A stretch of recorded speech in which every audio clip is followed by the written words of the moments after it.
to hear is true. The names have been changed to protect the innocent. Dragnet.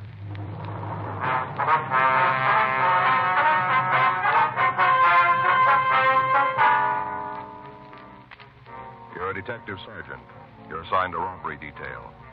You get a call that a flower shop has been held up. 2 men have been shot. One of them killed.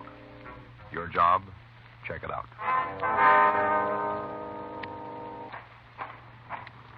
It was Tuesday, June 8th. It was warm in Los Angeles. We were working the day watch out of robbery detail. My partner's Frank Smith. The boss is Chief of Detectives Thad Brown. My name's Friday. We were on our way out from the office, and it was 10:15 a.m. when we got to the corner of 7th Street and Bunker Hill Avenue. The Stoneham Flower Shop. Back there, Phil. Wasn't any way for me to know what it was all about till it was too late. Yes, sir. Just stood there, didn't move around, just stood. Oh, you fellas want to see me? Police officers. This is Frank Smith. My name's Friday. Central? That's right. Roberts, 1 of 16. You answer the call? Yeah. I'm the fellow that shot the crook, you know. Yes, sir. Did you get a description? Yeah, it's out. Metro's sending a couple of cars to help us look for the suspect. Very good. Anything else I can do for you? No, not right now. Okay, I'll get on outside then. Right, thank you. You'll take care of the report then, won't you? Yeah. Okay, we'll check with you. Good. Nice fella. Yes, sir. Could have used him back to home. Sir? Good man like that. Could have used him. What do you mean? Ran a detective agency back home. Had a couple of men sleuthing around. He made a good one. Mm-hmm.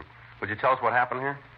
Ain't nobody done that yet? No, sir. We just got a hotshot call that there'd been a robbery and shooting. We came right out from the office.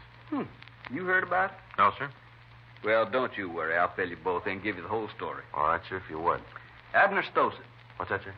Full name's Abner Davis Stossett. After Jeff. Who? Jefferson Davis, the president.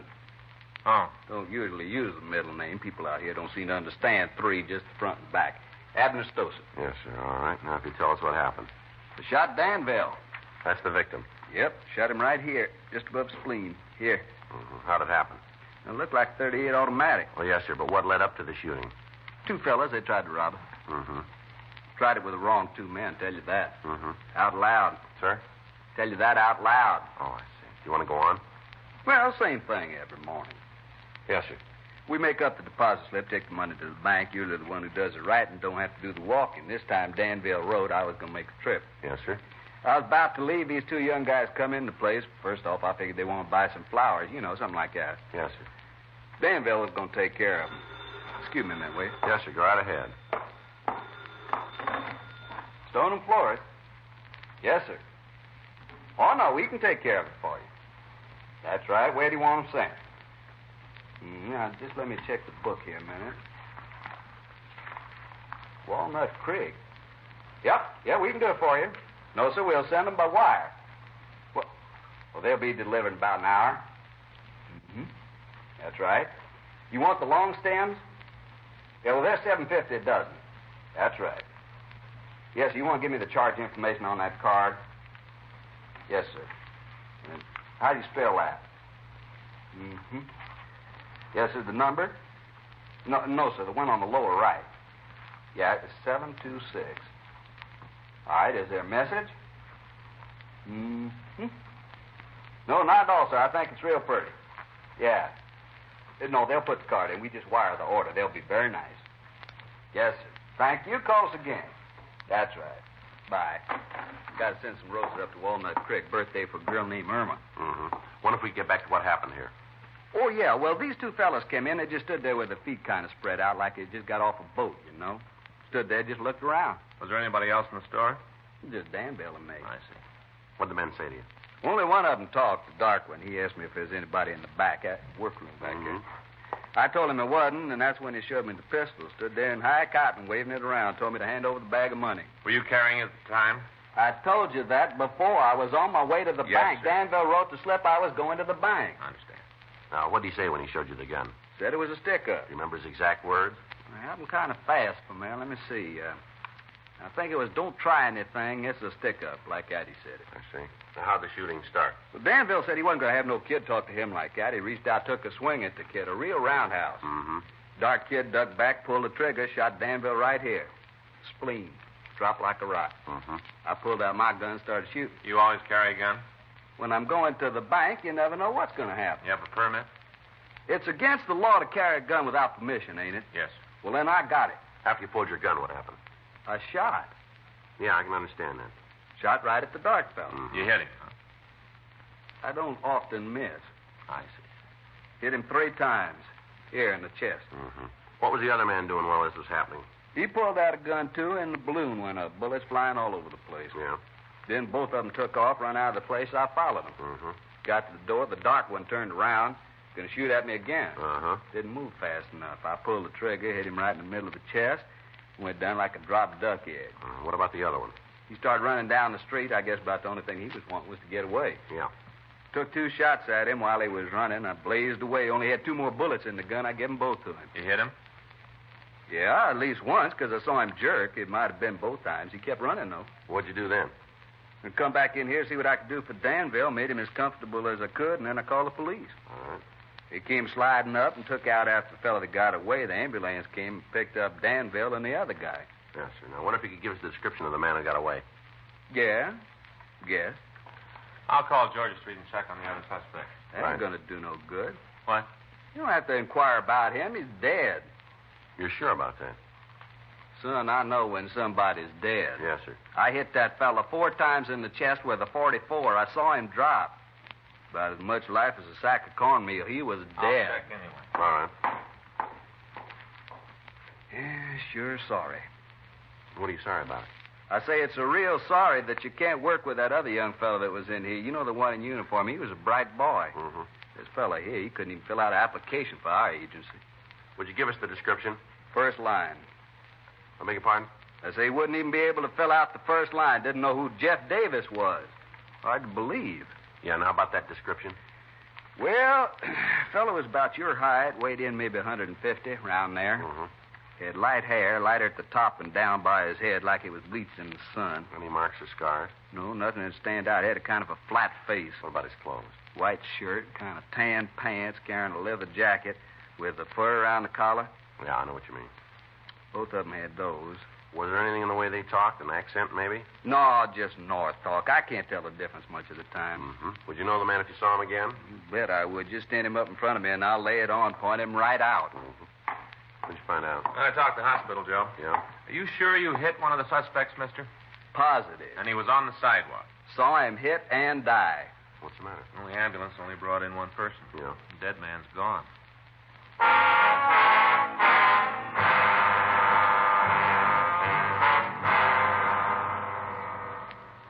We put in a call to the hospital and made arrangements to talk to the ambulance crew. They told us that they'd only picked up 1 person at the scene. They went on to say that there wasn't another injured party on the premises anywhere. A check with the officer who answered the original call brought out the information that there hadn't been anybody on the sidewalk when the radio car had gotten there. Frank put out a local broadcast to all cars in the area, and I went back to talk to Abner Stossett. I told you before, that boy ain't too bright. Now, you're sure you shot that man? Look, I'll go along with you and say maybe I did miss the first 3 times. That ain't likely, but just for the sake, I'll admit it. All right, sir. But I know I hit him outside. I was closer to him than I am to you. Ain't nobody could miss that close. All right. Come on outside. Take a look at the sidewalk. You tell me if it's my imagination. All right, fine. They got it out, Joe. All the cars in the area are looking for All him. right, fine. One thing I'm always proud of is the way I can shoot. I don't hardly ever miss. I know I didn't this time. Mm-hmm. Now, just look at that. Take a look. You tell me that's blood, ain't it? Yes, sir, it looks like it. It is. I was standing right here. Right here. He was there. He turned around, tried to shoot me. I fired at him. He went down right there. You can see where the big stain is. Right there. Uh-huh. Well, how'd they get there? What do you mean? Well, did you see a car? Yeah, I told the other cops about it. That's it right there. Drove up in it and got out. Did you see him get out of the car? Yeah, I was just leaving the store, and I saw him right after they come in the store. All right, you want to check the car? Yeah. Now, don't go touching it. The cop said not to. Mm-hmm. Was there anybody else who saw the man on the sidewalk?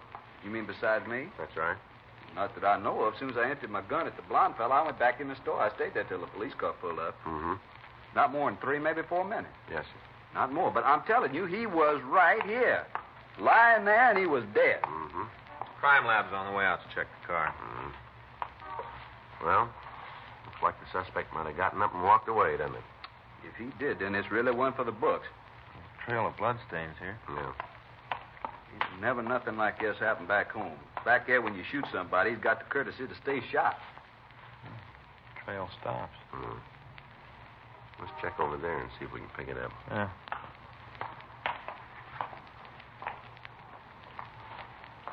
How about it? Nothing. It just stops, that's all. Maybe somebody picked him up in a car. Yeah, must be. Was there anybody else parked in front of the store at the time? Not that I remember. You can see yourself. We got the sign where it says just for the customers. You're absolutely sure there was nobody else? If I wasn't, I'd have told this fella. Yes. You didn't see the man get up off the sidewalk? No, there wasn't no reason for me to look at him. As far as I was concerned, he was dead. I still ain't sure he wasn't. Well, the trail of bloodstains showed that he did leave here. It still don't sell me. I better start checking the neighborhood. Right. You want me to help you? No, sir, that won't be necessary. Mr. Friday, Yes, sir. could I talk to you for a minute? All right. Alone? Excuse me, Frank. Yeah. Mr. Friday, I saw that man fall. I saw him hit the sidewalk. I know he was hurt bad. He wasn't going to get up. I'm sure of it. Yes, sir, we understand. I told him all that. I just don't see how I could have made a mistake like that. That fella couldn't have gotten up. He's dead. Yes, sir, we believe you, but he's not here. That don't change a thing, my boy. How's that? He's dead someplace else, that's all.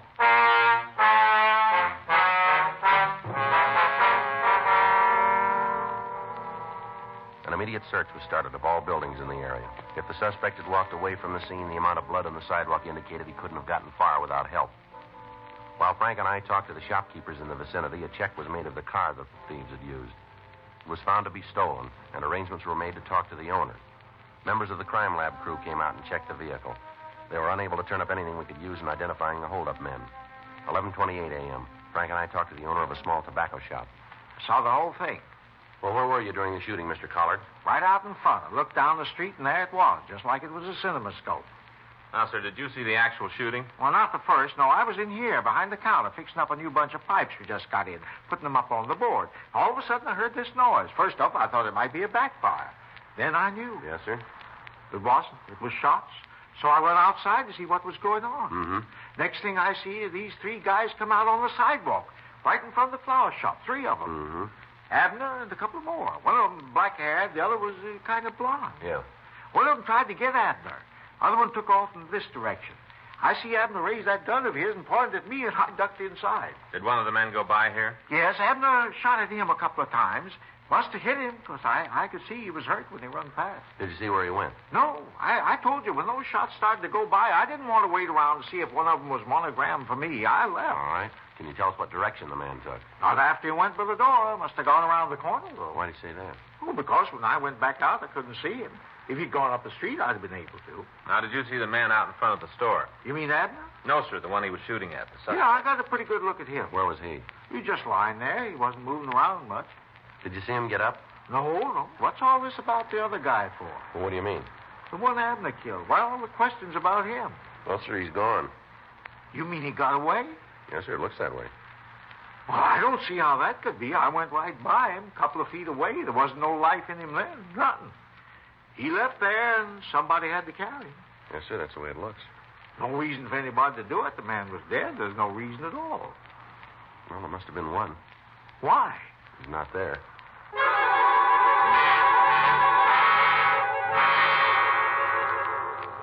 Frank and I checked out the rest of the neighborhood, but we failed to turn up any information.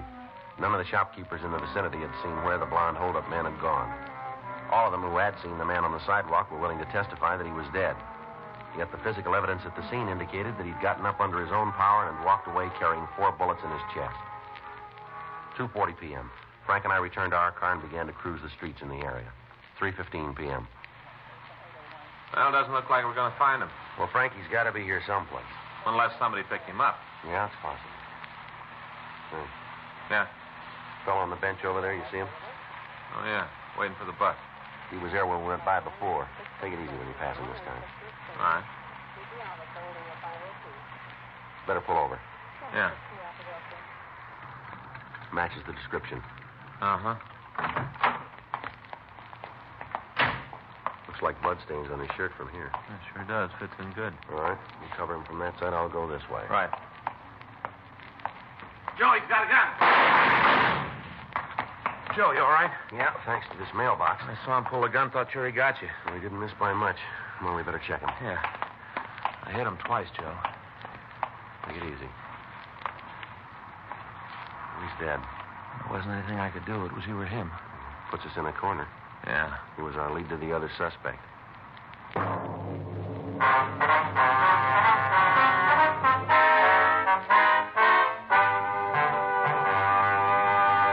You are listening to Dragnet, the authentic story of your police force in action.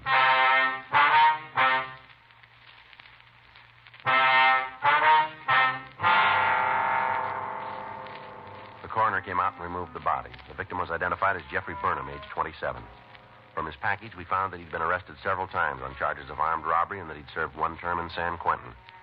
Abner Stossett identified him positively as one of the holdup men. Frank and I went back to the office to do a complete check on his friends and known acquaintances in the hope that we could turn up something to lead us to the other man. The search for the dark suspect was continued during the night without result. The next morning, we met with Lieutenant Stoner, and we made arrangements for additional men to aid us in checking out the list that we'd made on Burnham's friends. 8:47 a.m. You ready? Yeah, let's go. I get it. Robbery Friday. Yes, sir. Right away. Yes, sir. Bye. The victim, Abner Stossett. Yeah. Says he came across something this morning. What was it? Should tell us who the missing man is.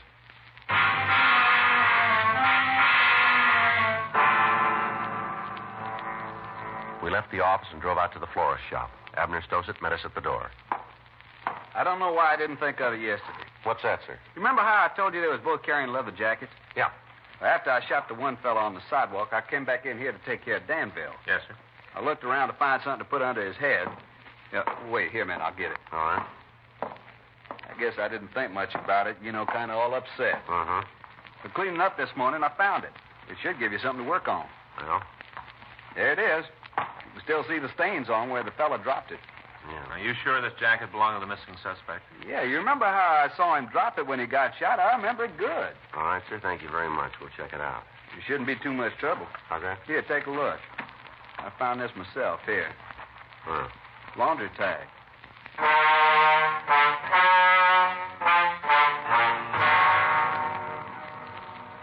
We took the jacket over to the crime lab. Lieutenant Lee Jones started to check through his records for the name of the cleaner that had serviced the garment. Frank and I went back to the office and talked with Officers O'Donnell and Gerber. They told us that the list of the suspect's friends had been checked without result. The search for the missing man had been called off, and the additional units had returned to Metro Division. At 4:30 p.m., we got the call from Lee Jones. He gave us the name and address of the cleaner. Frank and I left the office and drove over to his shop. Yes, sir. Something I can do for you? Police officers. This is Frank Smith. My name's Friday. Oh, How do you do, sir? hope there isn't anything wrong. No, sir. We just like some information. I got it. It's yours. All right, sir. Ever see this before? Leather jacket. A lot of them around. How about this tag here? It's one of yours, isn't it? Let's see. Yeah, that's our mark. Can you tell us who brought this jacket in to be cleaned? It'd be hard to say. Well, the way we got it belongs to a fellow about 25, dark hair, about 150 pounds. We do a good-sized business. Hard to remember all the people who come in. That's right, sir, but do you have that many leather jackets? No. Wait a minute. Let me think a minute. Might be outside, but it could be. What's that? Halleck. Norman Halleck. He looks like how you said. I've done some work for him and his family. It might be him. Can you tell us where we can find him? I got his address in the book. I can look it up for him. If you would, please. Might be. I hear he's been in trouble with the cops before. Would you know what for? No, it's just neighborhood gossip. Anything I'd want to put my name on. Uh-huh. Here it is. Norman Halleck. Hallik. 10267 Sacramento Street. All right, sir. Thank you very much. Why don't you tell me what he's done? I think it'd be better if we talked to him about that. Sure, it's his business anyway. Yeah. That's the trouble with people nowadays. They're all the time pushing in on somebody else. Uh-huh. Telling things they aren't sure about, giving people bad names for nothing. Well, there's one small difference here. Huh? This fellow made his own name.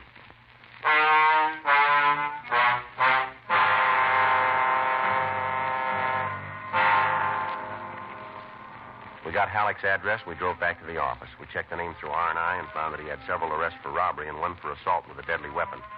We pulled his mugshot and drove out to see the victim, Abner Stossett. No, that ain't him. No. No. Wait a minute. Here he is. You're sure, are you? Yeah, I think so. Let me see that again. Go ahead. Eyes are the same. Hair's a little shorter. No, it doesn't make any difference. Sir? That's the man.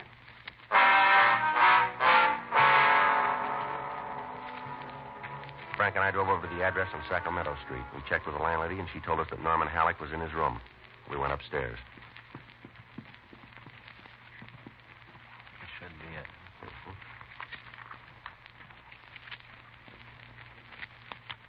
All set? Yeah. Freeze, Halleck, right there. What do you want? Turn around. What? Turn around. Put your hands up on that wall. Come on, move. Stand still. All right, he's clean, Joe. All right, let's go. Well, what's this all about? Come on, let's go. Well, you got to make a charge. All right, suspicion of robbery. You're out of your head. You tell us about it, will you? Sure, it's a bad beat. It always is, isn't it? It doesn't make any difference. You take me down, book me. I'll be out right away. All I need is a little time. Yeah, well, then you're in real trouble. Huh? You just ran out of it.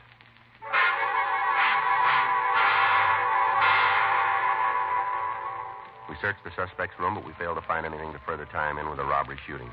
He was taken to the city hall where Frank and I talked to him in the interrogation room. How about it? Does that jacket belong to you? I don't know. The cleaner says it does. Well, a lot of leather jackets. How's he know this one's mine? All right, Halleck. Now, come on. We got you made, and you know it. I told you before, this is a bad beat. You're going to save yourself a lot of time if you cop out. I'm glad to help, but I can't give you anything. Where were you yesterday? Home. Anybody to back that up? Yeah. Well, then you can come up with the names. Sure, all you need. You know a Jeffrey Burnham? Burnham? Burnham. I know a lot of people. I might know. All right, now, this is a simple question. Just give us an answer, will you? You put it like that, I got to say no. Stand up. Hmm? Nothing wrong with your ears. Stand up. All right, now what? Take off your coat. What? Your coat, take it off. Guys are going straight up.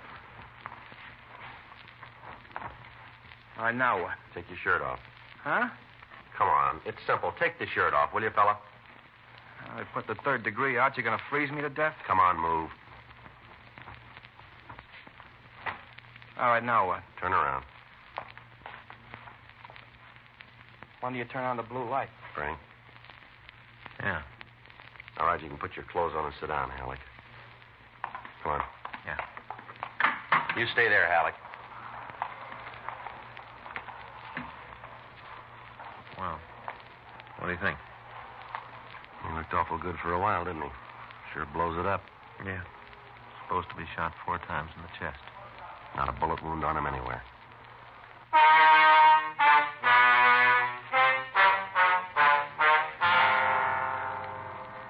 A special show-up was arranged, and the suspect was shown to the victim.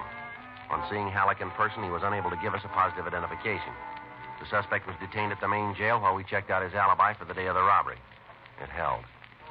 Several people swore that he was 2 miles from the scene when the shooting took place. We questioned him about the leather jacket. He was unable to come up with an explanation as to how it could have gotten to the scene. We checked out all of the people in the building where he lived, all of his friends and associates, and on June 11th, he was released from custody. 10:16 a.m. Frank and I got back to the office from the main jail.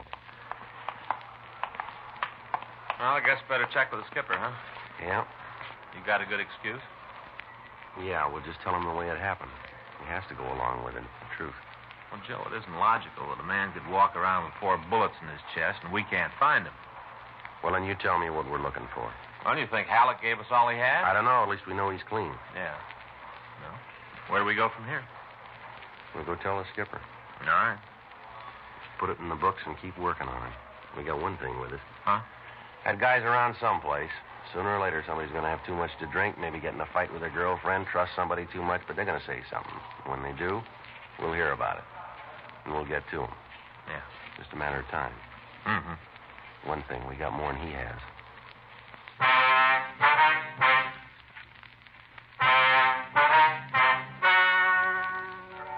The story you've just heard is true. The names were changed to protect the innocent. On June 11th, a meeting was held in the captain's office, Robbery Division, Los Angeles Police Department.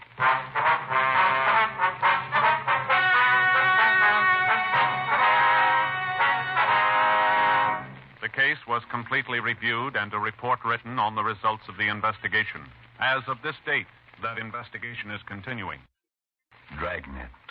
The story of your police force in action is a presentation of the United States Armed Forces Radio Service.